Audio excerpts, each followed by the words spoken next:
All right, so we are talking all about TMJ or that jaw pain today. So we're gonna give you some of our in-office tips, things that we do here at the clinic. Otherwise, we will also give you some at-home exercises, things to do to help relieve some of your symptoms.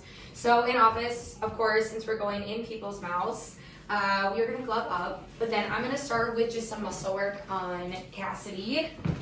So one of the biggest muscles that people tend to have tightness with is the lateral pterygoid. So I'm gonna have her open her mouth, and all you're gonna feel is my finger going around to the back side of your teeth, and I'm going in, feeling for tightness, really trying to roll it out and going right towards the ear canal.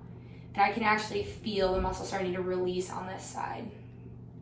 And of course, two-sided joint, so we're gonna come around to the other side. She doesn't bite me. Here we go. So she's definitely a little bit tighter on this side, holding a little bit of tension within her jaw. Sometimes jaw pain can translate to ear pain, depending on how it's sitting in the back. So if you're experiencing ear fullness but you don't feel sick, it might be a good time to check out the jaw. So after feeling some of that, coming around to the back side here, I'm gonna be working up behind the gums once again through the zygomatic arch. So that's part of your jawbone. So as I'm coming in, there's a little bit of a band, right? So we're feeling for the band. I'm also lifting up on the cheekbones, so really trying to start to rock the jaw back. Also applying some outward movement. Really trying to just giving the jaw its space, similar to everything else in the spine here. You hang in there, Cassidy? Mm-hmm. Wonderful. Okay, so as we come down, I can feel some tightness on the bands there, so it's something that we would also want to work through here in the clinic as well. Next thing is also applying some just pressure to the jaw where the palate itself, open up your mouth for me, there we go. So I'm actually bringing my fingers in, instead of pulling on the teeth, I'm actually putting a little bit of pressure on the palate, the hard palate itself. So no yanking, not losing any teeth today, but just applying a little bit of pressure to the side.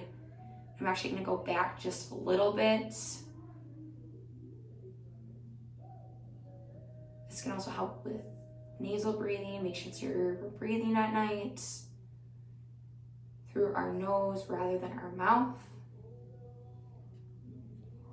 After release there, we still got a little bit of work to do. So I'm going to stabilize. You'll feel the hand in the back of the jaw. I'm actually going to come forward. So the nice thing with stabilization is I can really take all of her pressure, all of her weight.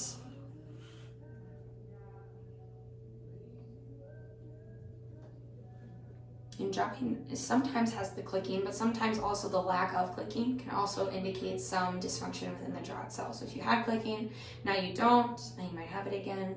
Always a good time to get that at least checked out, checking range of motion of the jaw.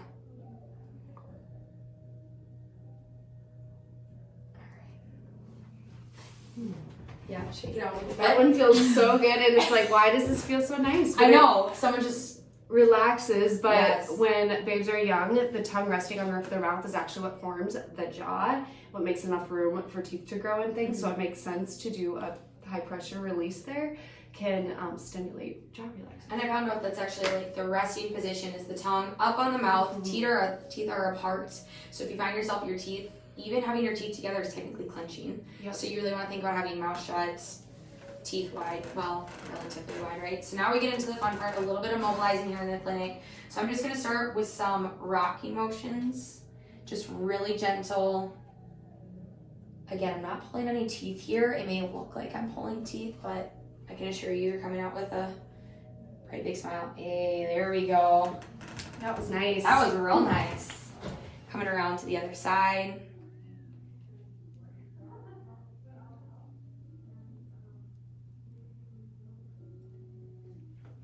And the last thing here, I'm really dancing around here. We're gonna just put a little extra pressure here. Wonderful. And last time here. Here. Oh, very nice. How's it feel? It feels really good. Yeah. Feels a little more open. Much more open. Yeah. Thank you. Just welcome. I typically struggle with jaw pain. With jaw pain can come headaches and some cervical tightness, or vice versa. What comes first, the egg or the chicken. But at home, we can go over some techniques too.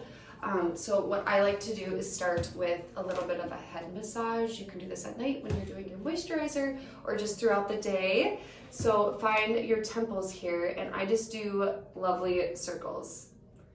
Good amount of pressure, nothing too intense, shouldn't be painful, but can feel like hurt so good, kind of a pain. And then from the temples, I work my way down. From right here, you will feel that cheekbone, right? It's where you put your blush, your bronzer, if you're contouring. That's the spot I'm rubbing from there. Now from here, I go closer to the ear. So I am here rubbing circles kind of in the hole that sits right in front of the ear. And I'm just gonna do one finger here since it's a tight spot. Circles don't feel good, you can just simply hold. I think a great way to also, if you're having trouble figuring out like what muscles to use or muscles to activate, if you clench your teeth together, you'll feel the muscles kind of bulge out a little bit, and those are the muscles that you want to be working on. Yes, on the outside it's going to be your temporalis by your temples, and then the masseter, which is your cheeks. So working down from that ear, we're going to do circles. It's hard to do while you talk. On the cheek.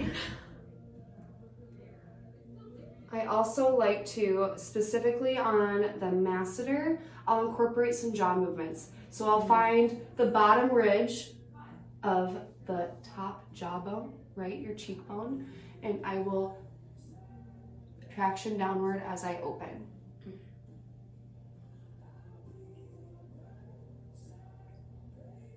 We can certainly do this in office too. It's helpful to get that pressure that you might need for the muscles to relax, because this is pretty tender. Yeah. But if you're in a pinch, try it on yourself. You can also go up and underneath the jaw. So where you have your angle, you'll find more than likely a tight spot right behind that angle. So I am digging in right here. You can jiggle, add a little bit of vibration sense. You can do circles, you can hold, and I simply hold that. I can get my salivary glands kicking on too. Right? Yeah. Yes. That's great. Other things that you are doing at home that's going to help with jaw pain might be looking like things you aren't doing. So let's avoid chewing gum if you are someone that struggles with jaw dysfunction, jaw pain. Let's avoid those big sandwiches that we can't fit our mouths around. Hard candy, hard veggies like carrots can be big problems. Yeah. Anything that's going to require a really hard crunch, a bite, even biting around an apple, maybe apple slices are a better option for you. Just good things to keep in mind. If you're someone that's grinding your teeth at night, wearing a night guard is going to protect that beautiful smile, but it's also going to keep your jaw in a neutral position as you sleep. So that can also be a tool that you can use. Reach out to your dentist, do all the good things for your health.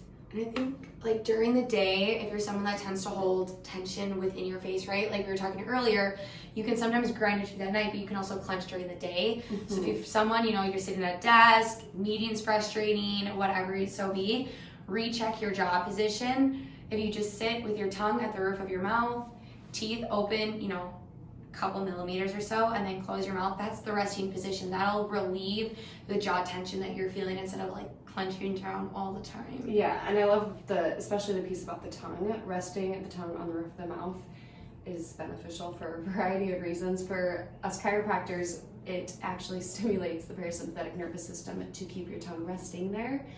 That's another reason why in babes we like to check tongue ties, tongue posture, because colicky babes typically don't rest their tongue on the roof of their mouth, leading to colic symptoms. But anxiety, stress, and adults, maybe what that looks like. So being aware that your tongue does have a posture and a correct one at that is incredibly useful. Practice breathing through your nose rather than your mouth and doing a bunch of mouth breathing. Yeah. Anything else to add? Only thing, I feel like at night, sometimes even if you just angle yourself up a little bit, keep the airway flowing through, might help being able to start breathing through your nose if you know you're a mouth breather. Try sitting up a little bit higher in bed. Really challenge yourself to at least try and fall asleep breathing through your nose. Start to make a habit. You'll notice you're breathing through your nose a little bit more, a little bit more, a little bit more. keeping just everything open, and our bodies never stop shifting. So the more that we can do now, we're protecting ourselves in the future. Even if everything's already molded together, there's always room for just a little bit of change. Yeah, a little bit more of improvement. So to prop yourself up, we're gonna link our favorite wedge pillow that you can use in bed, in the sofa, whatever you might want or need. Yeah. And then I think we'll also link our TMJ blog. So if you want more, to read more, see more, go check out the blog and get yourself a wedge pillow. Thank you for watching. Please subscribe to our YouTube channel. We post all the time and we are here to serve you. So if there is something you need and it's missing, let us know.